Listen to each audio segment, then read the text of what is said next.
손미자매님 그 사철의 봄바람이 어버이 주일이니까 하신 거죠? 근데 이게 어버이 주일 찬송가가 이거 하나인가요?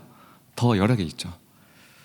아, 오늘 설교할 수 있으려나 모르겠네요. 지금 심장이 터질 것 같아요. 지금 돌아가신 아버지가 가장 좋아하셨던 찬송가가 사철의 봄바람 불어있고요 했는데 깜짝 놀랐어요. 감사합니다. 제가 설교 시간에는 웬만하면 제 개인적인 간증이라든지 일화 그런 것들을 웬만하면 다 빼요. 준비하다가도 이건 정말 필요한 거 넣었다 싶으면 다 결국엔 빼고 올라오는데, 그리고 제 이야기도 남 이야기처럼 하기도 하고 그렇게 하는데, 오늘은 말씀을 좀 준비하면서 부득불게도 돌아가신 아버지 장례를 치르면서 하나님과의 그런 기도와 침묵과 묵상 가운데 제가 받았던 은혜와 그런 것들을 더불어서 함께 말씀을 증거하고자 합니다. 고난을 어떻게 해석하느냐에 따라 인생이 달라집니다 라는 제목으로 하나님의 말씀을 나누고자 합니다. 지난 4월 30일 이른 아침에 저에게는 그 무엇보다 가장 슬픈 사건이 찾아왔습니다. 목요일 새벽 예배를 마치고 7시쯤에 어머니에게서 전화가 걸려왔습니다. 어머니의 목소리는 울음과 두려움, 굉장히 다급한 목소리였어요. 어머니의 전화 통화 내용은 이러했습니다. 아버지께서 새벽 예배를 마치고 아침까지 잘 드시고 교회 증축 공사를 위해 어김없이 일을 하셨는데 갑자기 의식 없이 쓰러지셨다는 것입니다. 그 자리에서 포크레인을 운전한 전도사님이었나 봐요. 전도사님께서 포크레인을 중단하고 얼른 내려서 아버지에게 심폐소생술을 하였지만 소용이 없었다고 합니다. 그리고 곧바로 구급차가 도착하였고 구급대원들 역시 심폐소생술을 시도하였지만 심장은 뛰지 않았다고 합니다. 교회 근처 가까운 병원에 도착하여 의사가 심장을 살려보려고 했지만 역시 소용이 없었다고 해요. 어머니와 저와의 통화는 1분 남짓이었습니다. 구급차가 왔을 때 어머니와 전화를 끊고 저는 그때부터 무릎을 꿇고 머리를 땅에 박고 간절히 기도했습니다. 그렇게 30분을 쉬지 않고 기도했어요. 간절히 기도하는 가운데에 이런 생각이 들었습니다. 그래, 사람 목숨이 어디 쉽게 꺼지는 것인가? 한 번도 병원에 눕지 않으셨던 아버지잖아. 분명히 의식을 찾으실 거야. 그리고 나서 30분이 지나고 어머니에게서 다시 전화가 걸려왔습니다. 심장이 쿵쾅 되더라고요. 아들 환성아, 아버지 임종하셨어. 천국 가셨어. 말씀을 마치시고 통곡을 하시면서 우셨습니다. 이 어머니 음성을 듣고 제 머릿속과 마음이 마비가 되더라고요. 마비가. 그리고 곧바로 현실을 외면하고 싶었고 또 부정하고 싶었습니다. 차라리 이런 잔인한 장난을 쳐도 좋으니까, 이런 몹쓸 잔인한 장난을 쳐도 좋으니까 이 모든 상황이 몰래 카메라였으면 좋겠다고 생각을 했어요. 그때 당시에 30일은 석가탄신일 휴일이지 않았습니까? 징검다리 공휴일이라 많은 사람들이 휴가를 내고 놀러가기 딱 좋은 주간이었습니다. 당장 1시간 이내로 차를 밟아서 아버지의 영면 사진을 보지 않으면 이 모든 상황이 믿기지 않을 심정이었어요. 그러면서도 가슴이 너무 아파서 눈물이 주룩주룩 나더라고요. 그런 고통스러운 상태에서 6시간을, 2시간 반이면 갈 거리를 6시간을 운전하면서 힘겹게 전주 장례식장에 도착을 했습니다. 그리고 아버지의 영면 사진을 보고 나니 그제서야 현실을 받아들이게 되었습니다. 정말 말로 할 수 없는 고통과 슬픔이 파고들더라고요. 3일간의 장례를 치르면서 우리 교회 많은 분들이 멀리 전주까지 찾아와 주셔서 위로해 주셨습니다. 그리고 많은 분들이 기도해 주셨습니다. 여러분들의 위로와 중보기도 덕분에 믿음 안에서 저희 가정이 슬픔을 이겨내고 장례 일정 또한 평안하게 믿음으로 잘 마칠 수 있었습니다. 이 자리를 빌어 다시 한번 성도분들께 진심으로 감사하다는 말씀을 드리겠습니다. 저는 이 3일간 아버지의 영면 사진을 보면서요, 그 상주의 자리에서 손님이 없을 때, 그리고 밤 12시가 넘어서 그 아버지의 영면 사진이 있는 곳에서 자리를 떠나지 않고 계속 묵상을 했어요. 그리고 장례가 끝난 뒤에도 묵상을 했습니다. 끝까지 응답을 받을 때까지 너무 궁금해서 하나님께 계속 물었어요. 아버지와 어머니 수십 년간 신앙생활을 해오시면서 가난한 가운데에도 없는 돈을 다 털어서 청년들을 먹이셨어요. 어려운 교회 성도들을 돌아보셨습니다. 어머니는요, 길거리에만 나가시면 무조건 전도가 습관이고 일상이었어요. 아버지는 직장에서나 교회에서나 아무도 하지 않으려 하는 천한 일들, 흔히 그런 더러운 일들까지도 모두 맡아서 혼자 감당하시기도 했습니다. 특별히 어머니가 건강이 매우 좋지 못해서 병원 생활을 많이 하셨는데 아주 오랫동안 옆에서 지극정성으로 아버지가 보살펴 주신 상황이었어요. 비록 우리 가정이 돈은 없고 사회적 지위도 없고 건강도 약하지만 내세울 만한 것은 하나도 없지만 아까 그 찬송가에서 나왔던 것처럼 예수님 한 분만으로 만족한다고 늘 외치시며 사셨던 분들이에요. 그 무엇 하나 욕심내지 아니하시고 신앙생활 잘할 수 있음에 감사하며 언제나 웃으며 밝게 사셨던 분들입니다. 그런 아버지가 시골의 작은 교회를 섬기시며 일을 하시다가 지난 4월 30일 아침에 갑자기 심정지로 돌아가시게 된 거예요. 그래서 저는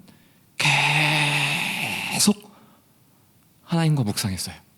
하나님, 다른 사람들은 유언이라도 듣고 마지막 모습을 보며 인사라도 하는데 우리 아버지는 왜 하필 이런 방식으로 데려가신 겁니까? 세상 욕심 다 버리시고 오직 예수 한 분만으로 만족하며 사람들에게 희생하고 살아오신 아버지잖아요. 노년에 물질의 복도 주시고 그동안 자녀에게 받지 못한 효도 받으시며 행복하게 사실 수 있게 하는 것이 맞지 않나요? 하나님 왜? 하나님 왜요? 하나님 대체 왜요? 왜? 하나님 정말 너무하네요. 진짜 하나님 너무하네요. 왜 갑자기 데려가신 거예요? 몸도 안 좋으신 우리 어머니 홀로 이제 어떡하라고요? 왜 데려가신 거죠? 왜? 사람들에게 주기만 하시고 희생만 하시고 고생만 하시며 살아오신 인생이잖아요. 이제는 받는 복도 누릴 수 있잖아요. 죄가 아니잖아요. 왜 고생만 하시게 하고 데려가신 겁니까? 하나님 대체 왜요? 막 우라통이 속에서 터지더라고요. 눈물이 쏟아지더라고요. 생사화복을 주관하시는 하나님을 이해할 수 없음에 막 화가 치밀어 올랐어요. 악한 자들도 저렇게 떵떵거리며 건강하게 살아가는데 왜 하필 우리 아버지입니까, 하나님? 목사의 신분이기에 사람들에게 이 큰 슬픔을 보이지 않기 위해 표정 관리를 했어요. 웃으려 애썼습니다. 그리고 이겨내려 노력했어요. 그러나 마음속으로는요, 계속 하나님과 대화를 시도했어요. 묻고 또 묻고 계속 물었어요. 그리고 하나님은 제 마음에 이런 감동을 주셨습니다. 한 알의 씨앗이 땅에 떨어져 죽으면 많은 열매를 맺느니라.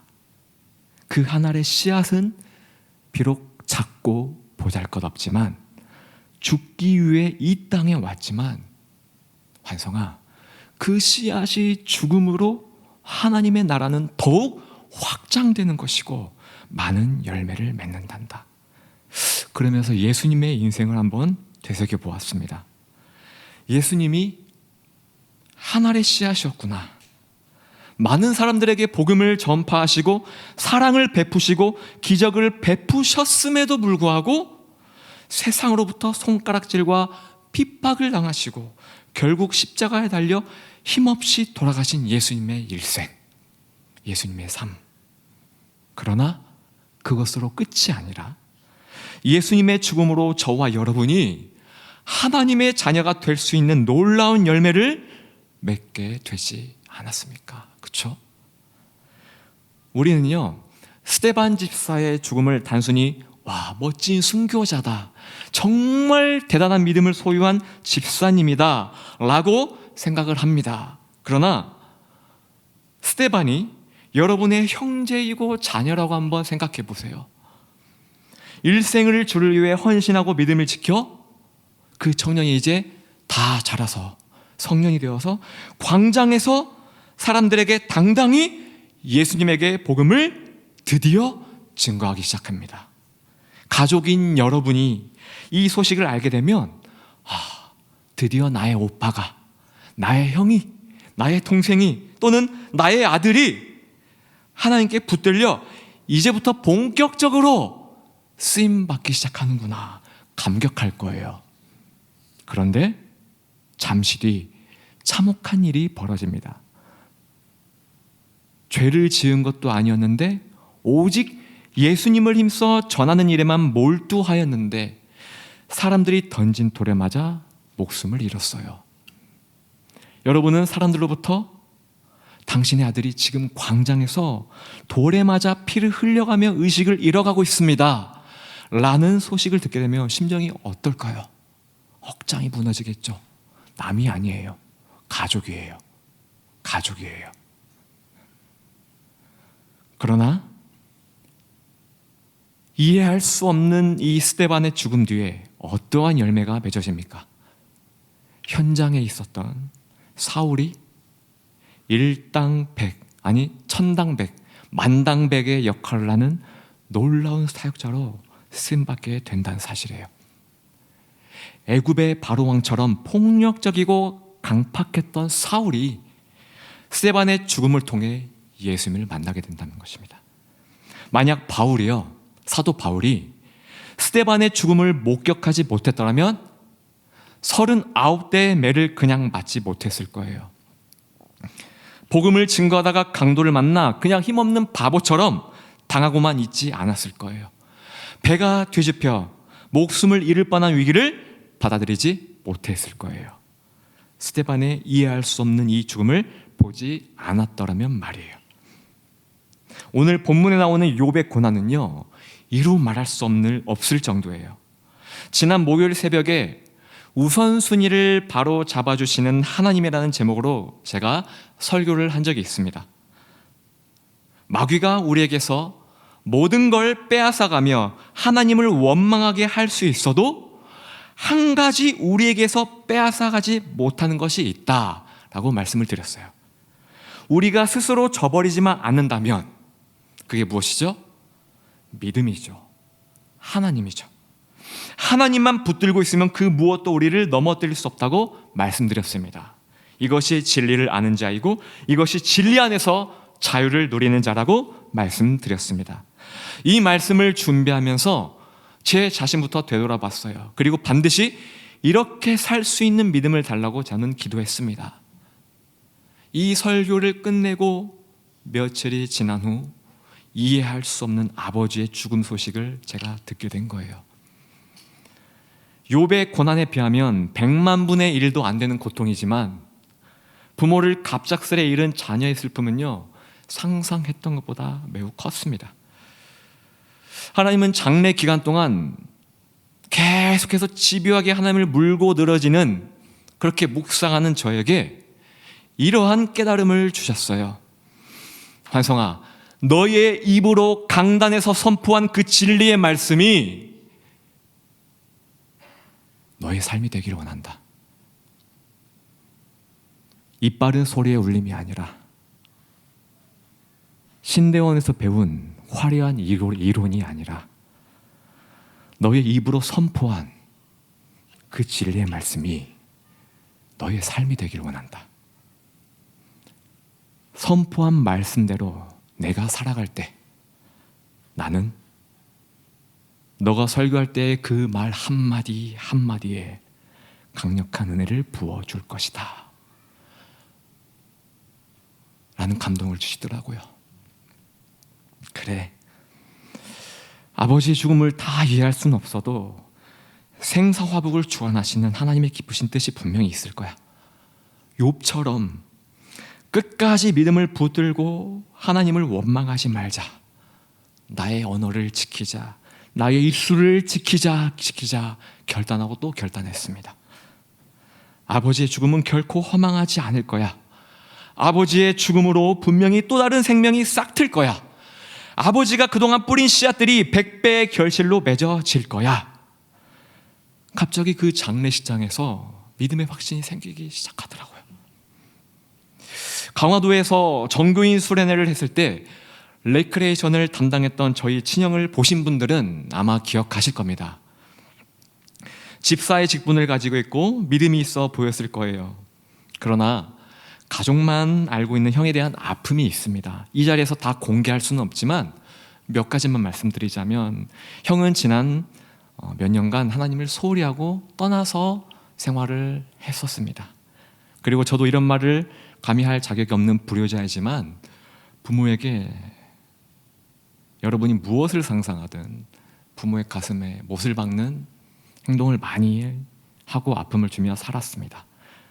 그래서 어머니는요, 아버지만 의지했어요.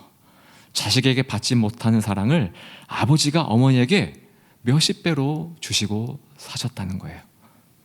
저와 형은요, 아버지가 어머니에게 너무 완벽한 남자라는 것을 잘 알고 있었어요. 아버지가 너무 완벽하기 때문에 우리는 부모님을 잘 돌아보지 못했습니다. 아버지는 어머니에게도, 이웃에게도, 하나님에게도 천국의 상급을 차곡차곡 쌓으시며 사셨던 것 같아요. 그런 아버지를 하나님은 갑자기 천국으로 부르셨어요. 아버지의 죽음, 희생, 아버지의 빈자리, 이제 누가 채워야 합니까? 누구죠? 자녀들이겠죠. 아버지의 믿음을 물려받고 어머니에게 하셨던 그 사랑을 이제 자녀들이 부모에게 효도를 다하고 하늘의 상급을 쌓을 수 있는 기회를 주도록 하나님은 형을 장례기관에 다 뒤집어 엎더라고요. 다 갈아엎더라고요. 잃어버린 믿음을 되찾아 주셨습니다. 스데반의 죽음으로 사울이 변화되어 쓰임받았던 것처럼 아버지의 죽음으로 자녀들이 변화되어 그 믿음의 길을 걷게 하는 것, 하늘의 상급을 쌓아가는 인생을 만들게 하는 것, 하나님의 광대하신 뜻을 다 알 수는 없지만 아주 작은 일부이지만 하나님은 이것을 저에게 깨닫게 하셨습니다. 저에게 닥친 고난을 하나님은 이렇게 해석할 수 있는 은혜를 부어주셨습니다. 저는요, 이 자리에 명쾌한 해답을 가지고 올라온 것이 아니에요. 저는 이번에 받은 고난보다 앞으로 목회하면서 살아가면서 이보다 더 큰 고난도 아마 받게 될 거예요. 그것은 여러분도 마찬가지일 겁니다.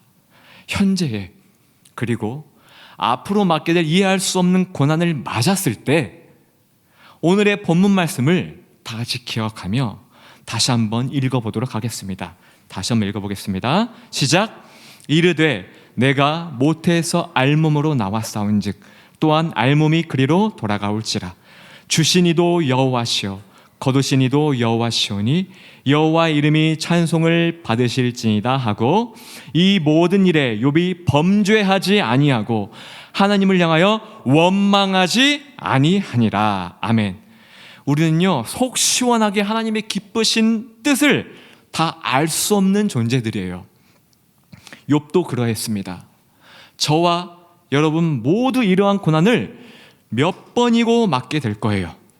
그럴 때마다 다 이해할 수는 없어도 그 이해를 뛰어넘어 하나님을 신뢰할 수 있는 입술의 고백, 그 믿음이 있기를 예수님의 이름으로 축원합니다.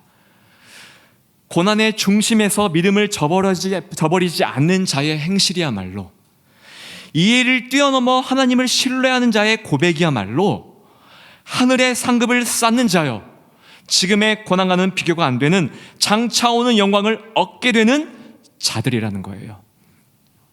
복음성가 중에 아까 불렀던 해같이 빛날이라는 찬양이 있었죠. 여러분이 일평생 주를 위해 섬기고 겸손하고 사랑하며 믿음을 지키며 하나님을 찬송하며 살지라도 여전히 고난은 찾아올 수 있습니다. 그리고 그 고난이 이해가 되지 않을 수도 있을 거예요. 주변 사람들은 여러분의 섬김과 그 순종, 겸손과 사랑, 그리고 하나님을 향한 믿음과 찬양이 무의미하다고 말할 수 있습니다. 엘리바스, 빌닷, 소발과 같은 사람들이 고난에 처한 욥과 같은 여러분들에게 함부로 판단하고 말할 수 있어요. 여러분의 소중한 그 기억들을 함부로 정죄하고 판단하며 악독이 가득한 말을 뱉을 수 있다는 거예요. 여러분, 그럴 때 집요하게 끝까지 하나님을 물고 늘어지십시오. 묵상하고 또 하나님을 묵상해 보세요. 온전히 하나님께만 집중해 보세요. 하나님께서 마음에 평안함을 주실 때까지 끝까지 집요하게 하나님만을 물고 늘어져 보세요. 그러면요, 다 이해할 수는 없어도 하나님을 원망하지 않는 입술을 얻게 될 것입니다. 다 알진 못해도 광대하신 하나님의 뜻을 헤아릴 수 있을 겁니다. 그리고 또한 이 땅에서의 상급과 영광과는 비교가 되지 않는 천국에서 해같이 빛나는 영광과 상급을 얻게 될 것입니다. 천국으로 부르심을 입는 그날까지 이런 신앙을 지키는 여러분들이 되시기를 예수님의 이름으로 축원합니다. 우리 다시 한번 아까 불렀던